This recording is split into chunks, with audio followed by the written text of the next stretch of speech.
Jason, thank you very, very much.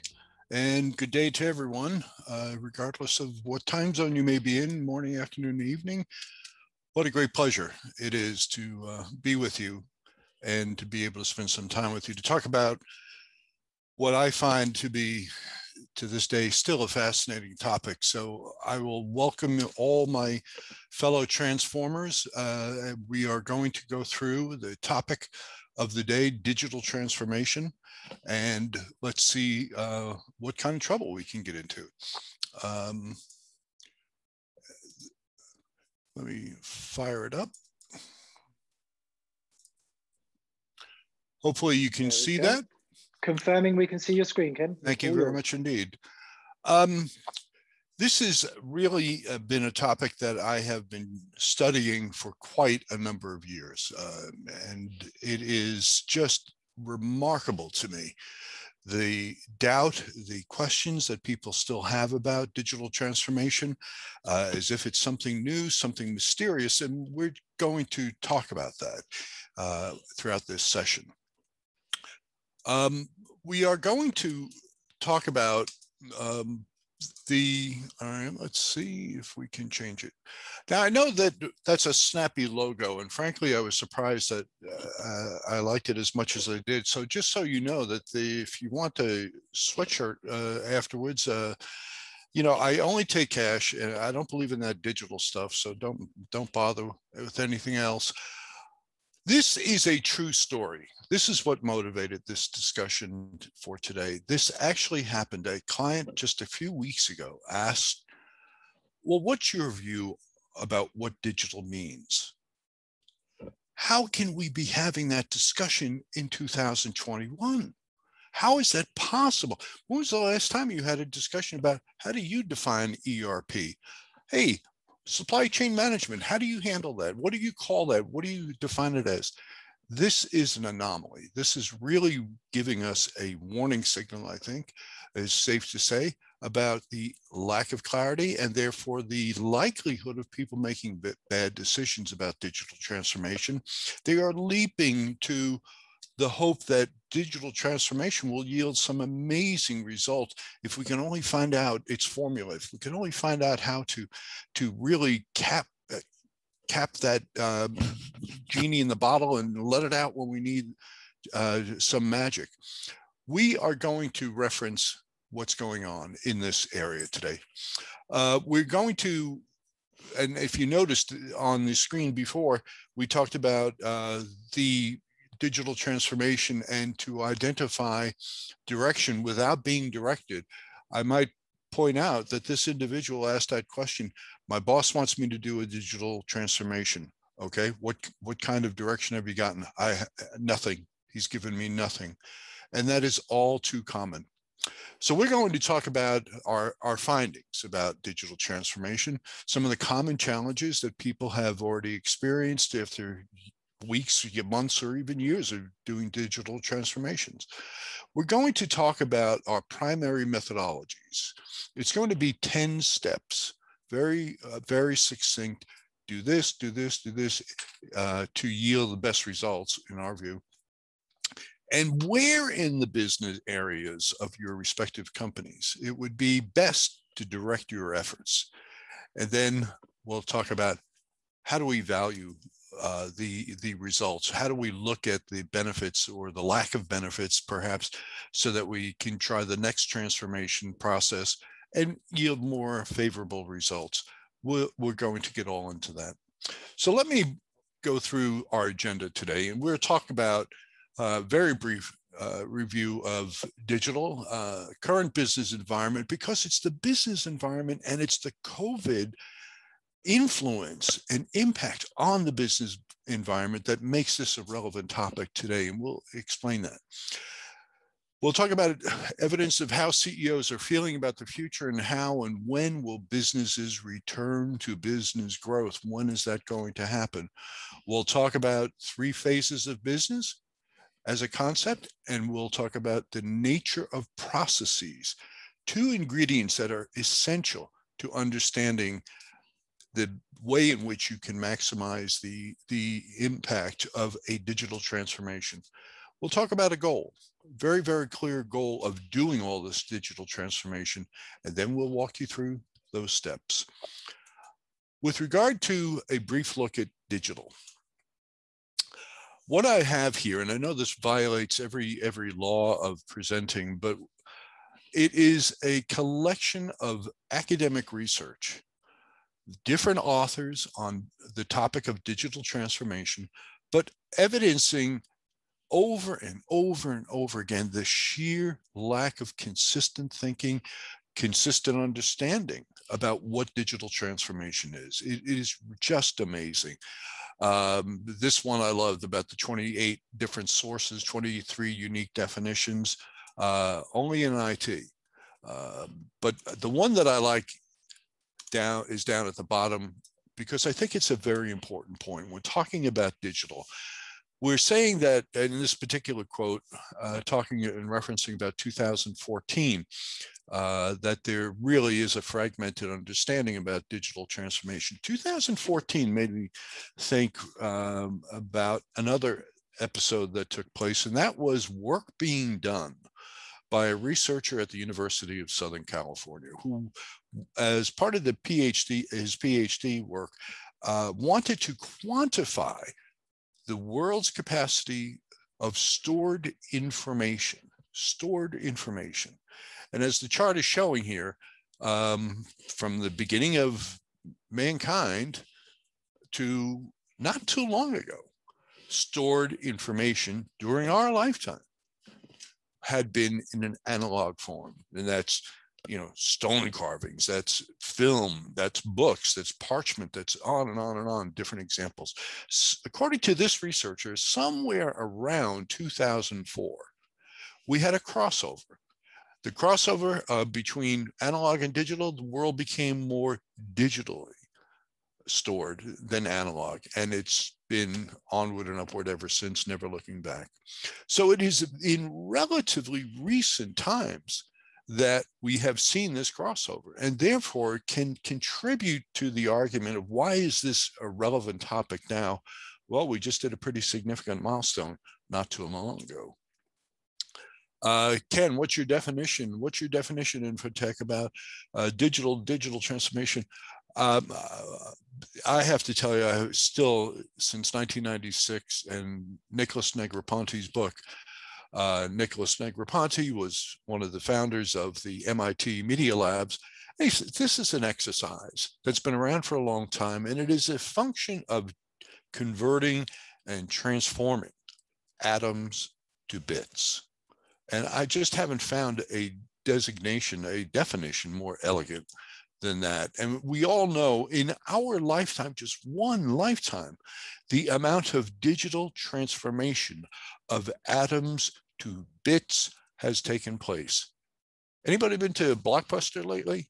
How about buying any film for your Brownie camera? How about anybody know a telephone operator out there?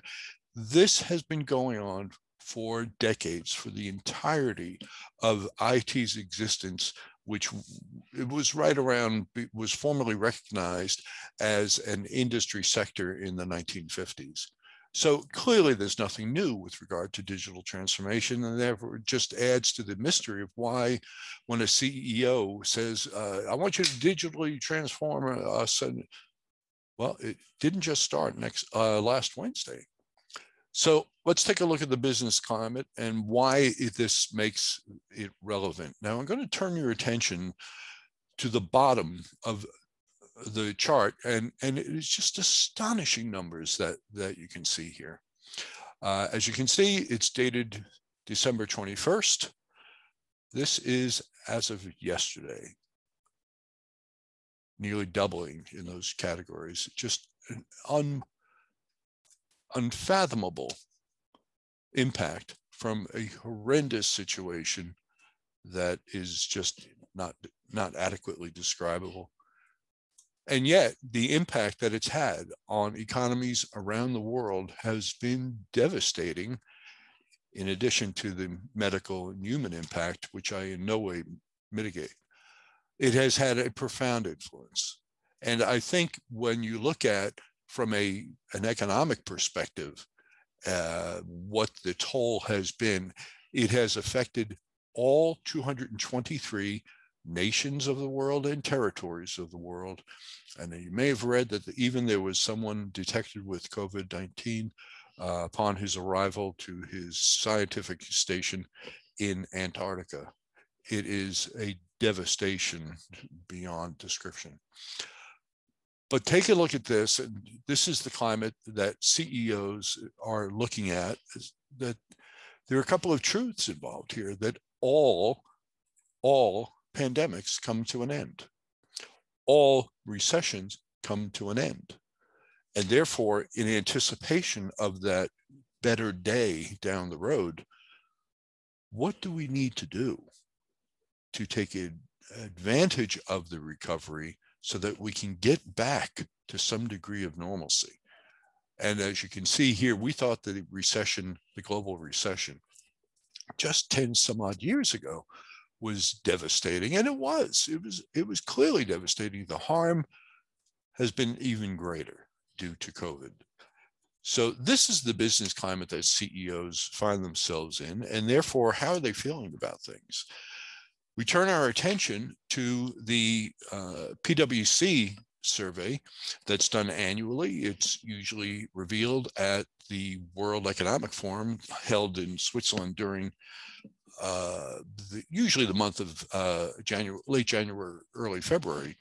And therefore, it's a way of just pretty widely distributed, capturing the sentiment of CEOs around the world. But if you take a look at the column on the box on the right, we're talking about mega companies, okay?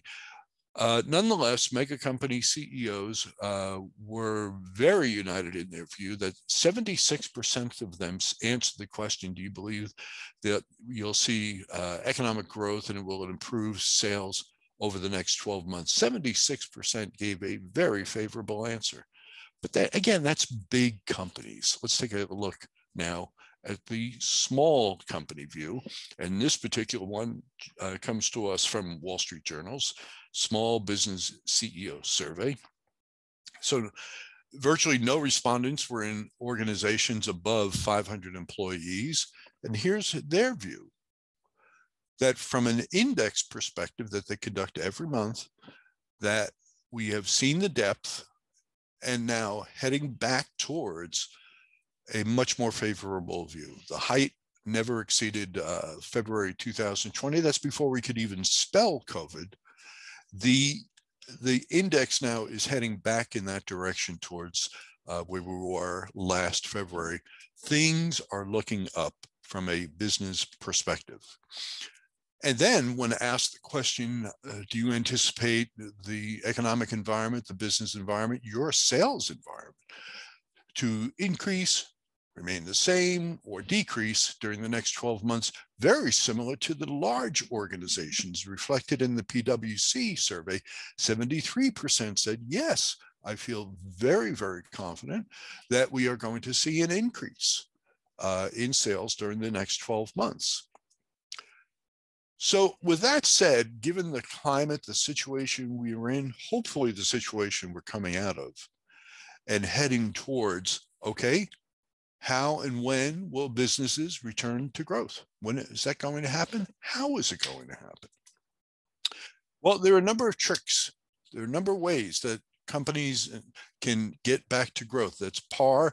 If I want to get back to sales and profitability that just preceded the pandemic, how do I get back to par? How do I exceed those numbers? You could go to your corporate finance specialist, you can do M&As, you can do divestitures, and so on. This exercise is going to be what is clearly becoming a very common pursuit, the role of digital transformation in the return to growth period that we will soon find ourselves in. And let me show you this way. When asked about investments, and again, was very surprised at this result, PwC How do you see investments in the following areas over the next 3 years? And you can either choose increase investment moderately or increase significantly. The first and foremost category was digital transformation. I didn't even know that CEOs could spell digital transformation. And yet, this is something that they're going to be looking for, according to this survey at least.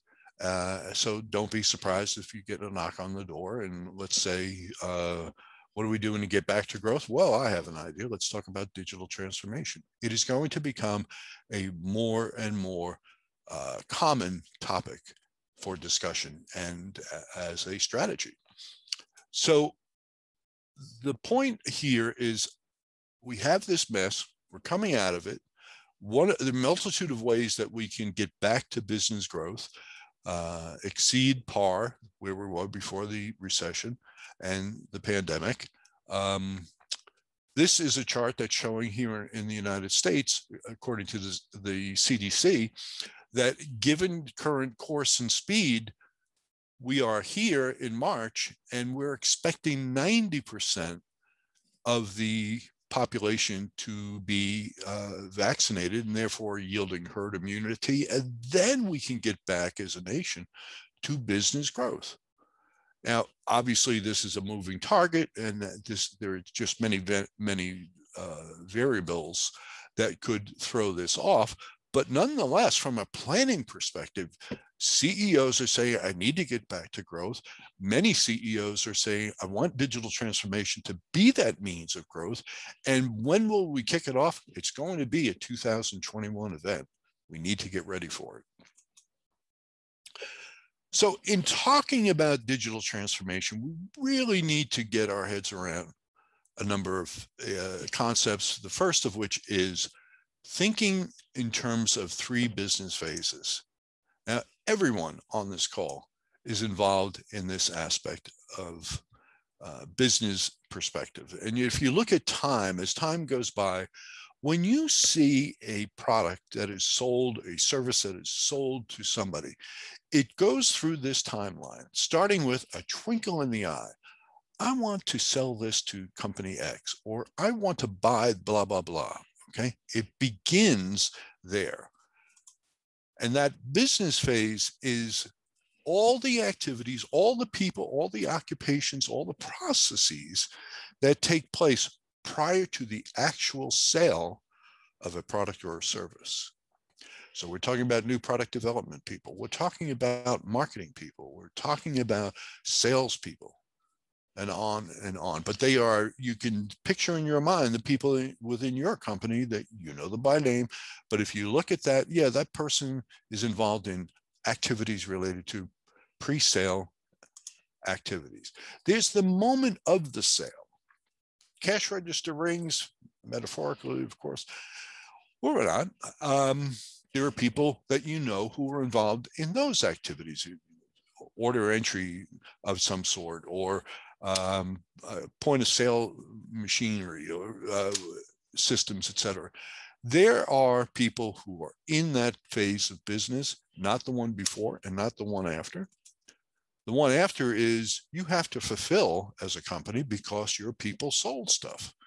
And therefore, we're talking about those who are involved in accounts receivable, accounts payable, supply chain, logistics, HR, all the things that flow because you sold a product or a service. Those 3 aspects, and if you think in those terms, they have applications, they have activities, they have occupations, and there's really hard to find any example where an occupation is involved in each of the 3 phases across all the up and down the x-axis, unless you're a sole owner of an organization, you do everything. But usually workforces are really organized according to these dimensions. So as far as digital transformation is concerned, and as I've said a number of times so far in this talk, digital transformation has been going on for a very, very long time. Where, according to this model, has that been taking place? There can be no doubt. Digital transformation has changed the way we do work and the way people do work in the sale and post-sale phases by far.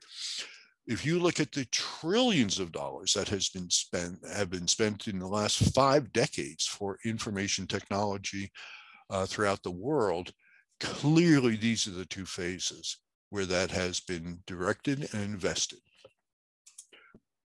What's the next target? And again, one of the reasons why this discussion is particularly relevant today is as we come out of recession, as we come out of pandemic, as we look for ways to growth, and if digital transformation is that vehicle, then one might consider keep doing what you've been doing in the other phases that we've been doing for 50 years. But now you have a new opportunity. Just happens to coincide with this period of post-pandemic, post-recession. It is taking those occupations, those tasks that are performed prior to selling a product that can now be viewed in the not too distant future also to be digitally transformed. Let me explain. The topic is really, and the understanding of it is enhanced once you've looked at the 3 phases, looking at the nature of processes, the nature of the tasks, the nature of our occupations. Here is where there's been an awful lot of academic work back to about the year 2000, perhaps even a little bit before. Key among them are the researchers, the economists at MIT, but elsewhere, also a body of work done by people from Oxford. And they have taken, let's take the United States, for example, they've taken the entire population of quote unquote employed people.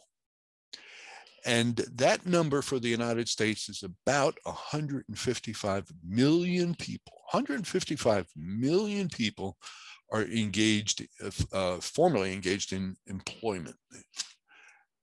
These academics have said, let's take those people and put them into their occupational categories. So we take the 155 million people and they will be distilled into about 1,000 occupations in this country. The academics have said, let's go further. Let's look at those occupations from a task performed perspective and put them into the following buckets. There are routine cognitive workers, and those are people who need their brain to do their job, but it's pretty much the same job every day. We have routine manual. There would be an example on the assembly line. It's just the same thing over and over and over and over again.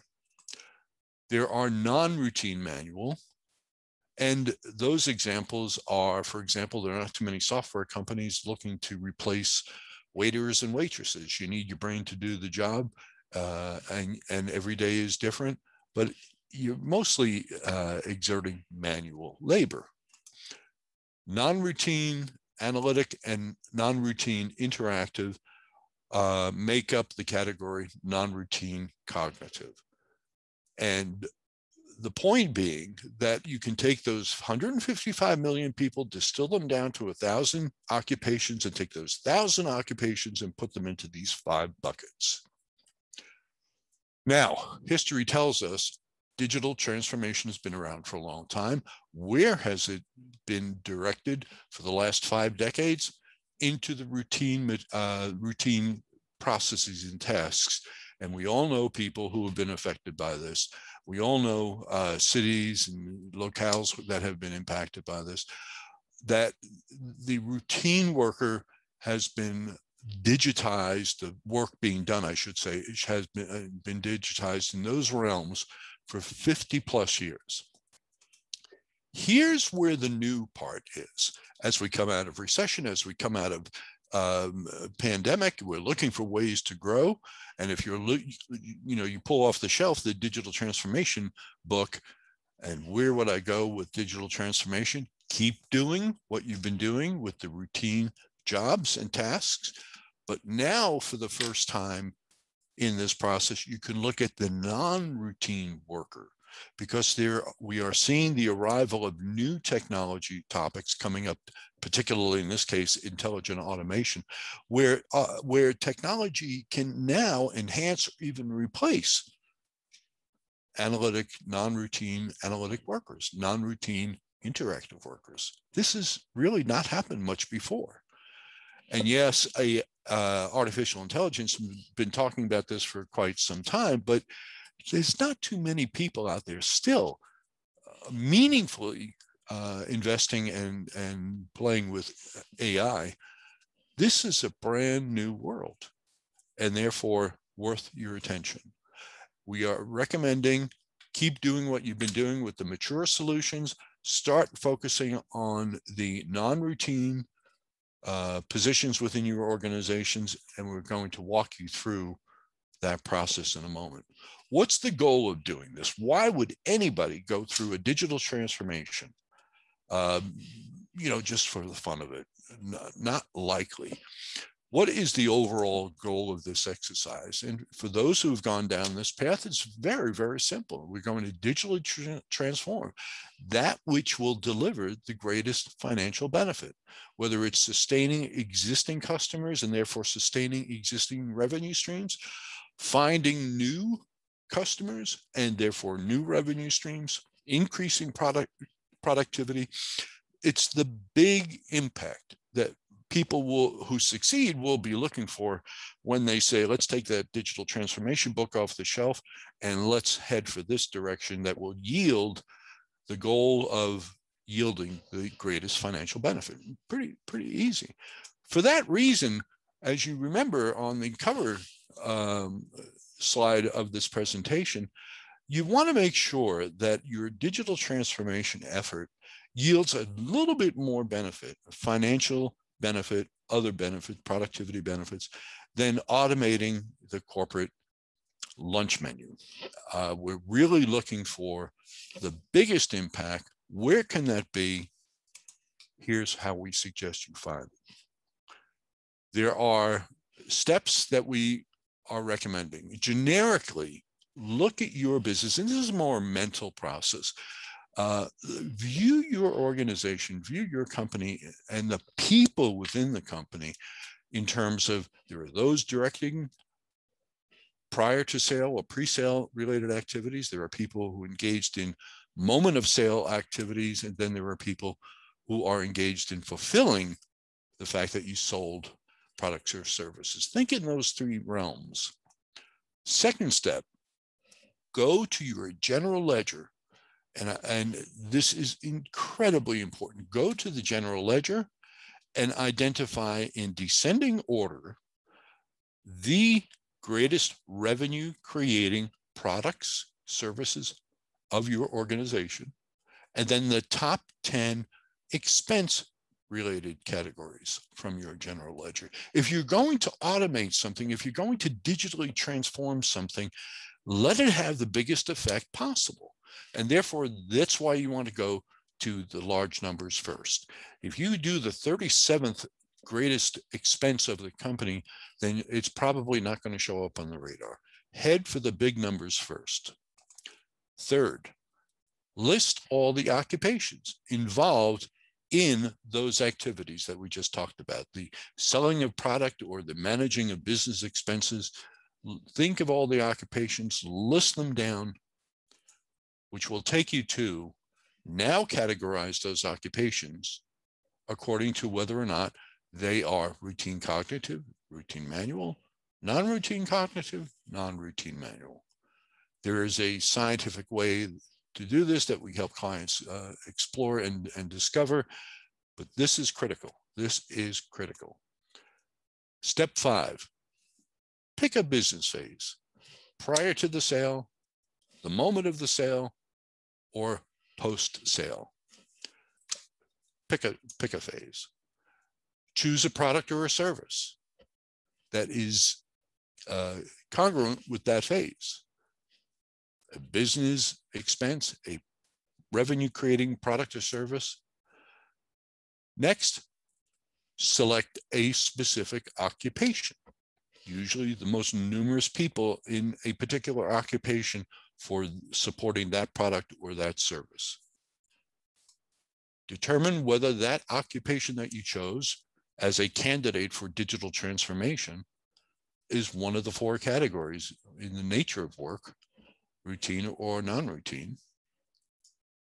You're then going to designate if that process is an intra-enterprise or inter-enterprise related process task. And then finally, do your exploration on whether it is feasible, whether it will be cost effective, whether you will get real benefits, measurable benefits from having digitized, automated, computerized that business process that we talked about through the steps 5 through 8. That's really it. That's really it. That is the process that we're recommending that clients go through. And how in determining, okay, let's do digital transformation. What is the first thing that I should do? Now, my friend Jason has indicated multiple times that he feels that something is valuable if you take away 3 things. Well, we just gave you 10 ways to start and to undertake the journey towards digital transformation. Of all the things that we talked about in that category, in the 10 categories, I find that the most important one of all the important, like George Orwell, is to specifically identify from the GL the top 10 largest, in descending order, revenue creating or business expense creating categories. I have done this for years. I have encountered people who say, yes, I know what they are. And at the end of the day, they do not. This is particularly critical because this kind of exercise is undoubtedly going to bring you to day-to-day contact with senior executives. And it has been harmful frankly, for CIOs working on this who are not conversant with the very, very specific categories that are on the general ledger of what are the big revenue creators, what are the big expense creators. It will just help the process so much better. Don't guess, don't think, don't go to the income statement on the report that is released. Go to the GL, would be my advice. And that is going to be a lot more effective and beneficial than computerizing the corporate lunch menu. So there they are. Those are the steps. And at this particular point, I am going to take a breath, invite my friend back, and perhaps take some questions. Hello, sir. Well, thank you very much. Really appreciate it. And yes, Ken was alluding there to the rule of 3. When you attend a conference, we always challenge you to have 3 new things. Now, obviously, we're not in person, so you can't make 3 new contacts, so you need to learn 3 new things on this occasion. And as you mentioned, he's just given you 9. So, Ken, we've got about 10 minutes that we can tackle some questions here. Excellent. We do have quite a few that have come in on the chat. And a few that are starting to come in on the Q&A feature now as well. So we'll try and get through as many as possible. So the first one is, I know the transformation for some industries would have been more difficult than others, thinking the shift to EMR, electronic medical records, for example, in healthcare. Are there any industries that are still experiencing more significant challenges with their shift to digital? The challenges, if they are being resistant in nature, yes is the answer. And that would be any company that is involved in sales, frankly. The notion that a salesperson might not be employable down the road, but not that far down the road. There's reluctance there, obviously. The area where I feel that we're seeing the greatest challenge right now is, frankly speaking, and it's pretty systemic, the grasping of the concepts that will allow one to take most advantage of digital transformation. So companies are are understating their understanding, frankly, of not just the technology involved, but the human aspects involved, the cultures involved in that. That's where the challenges tend to be. If I were to pick an industry right now, the law industry, if you're thinking about sending your child to law school, give me a call. Okay, thank you very much. Very good data on digital, share the PowerPoint. So this session will be made for on-demand viewing. The recording will be made. Obviously, if you're interested in getting access to more of the slides, feel free to reach out to Ken. Find him on LinkedIn, and he'll be able to, I'm sure, discuss with you. Another question, how do we ensure we can find relevant info in that deluge of digital information? Well, that's a journey that is separate from this talk, and that is part of the wonders that are being revealed, frankly, by some of the AI, particularly the AI topics that I talked about, converting all that raw data into the whole hierarchy, the information, wisdom, and so on. That is an important part of the topic. But with respect, I would treat it a little bit separately than this process of what should I digitize, and now after I've digitized something, how do I make sense out of it? Thank you very much. Dan Sproul mentions, good info, Kenneth. Any insights into future shifts in business due to COVID? Real estate impacts from new work, from home dynamics, for instance. Seems declining need for office space will drive paperless business practices, aka shift to digital. It is hard to escape the feeling that travel and leisure and entertainment has been changed will be changed for a very, very long time. And that will continue being a difficult area.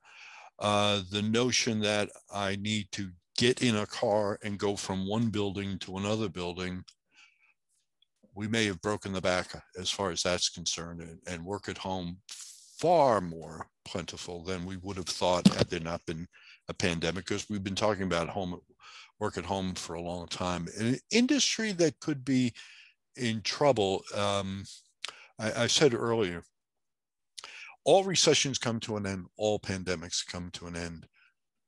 There will be another recession. There will be another pandemic. So far, since 2000, we've had swine flu, we've had avian flu, we've had obviously what happened with SARS, MERS.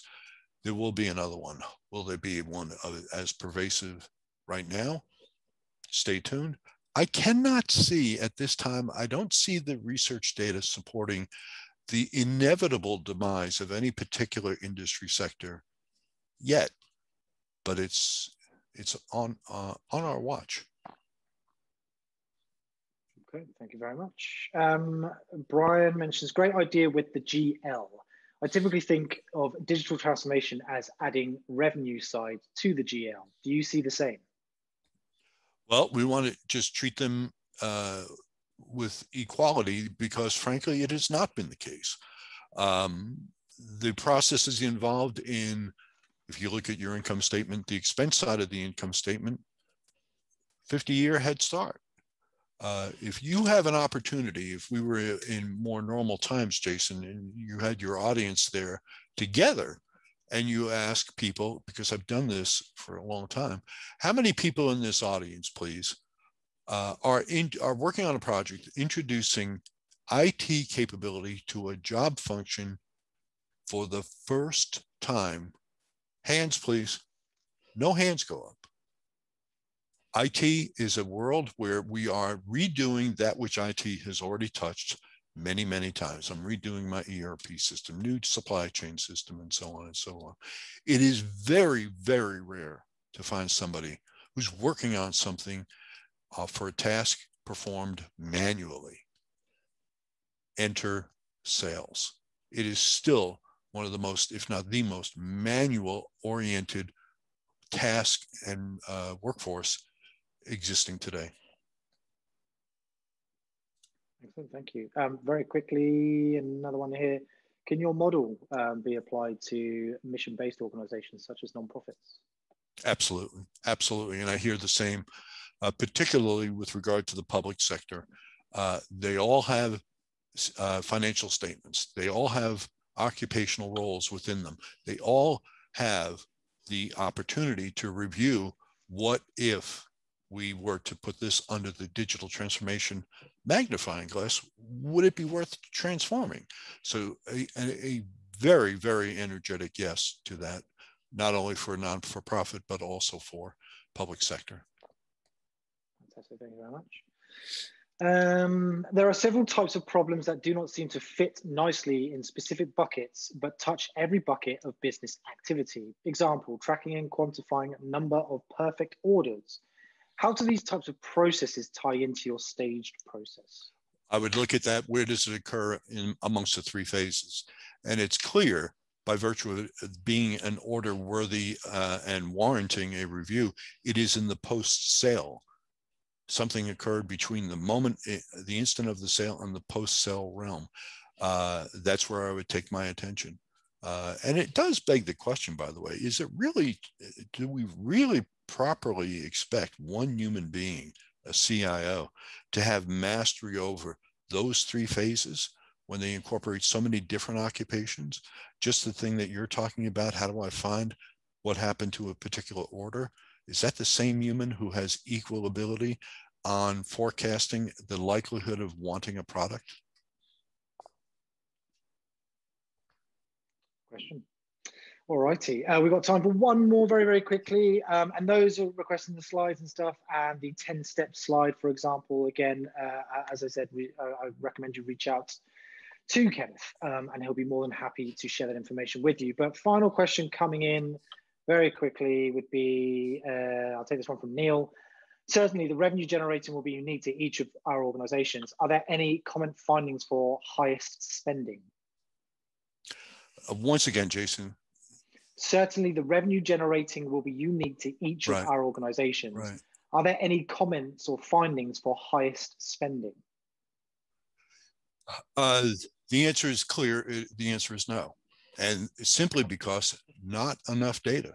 Not enough data. We just simply have not had the ability, the technologies, to direct towards those occupations and those tasks performed in the pre-sale activity.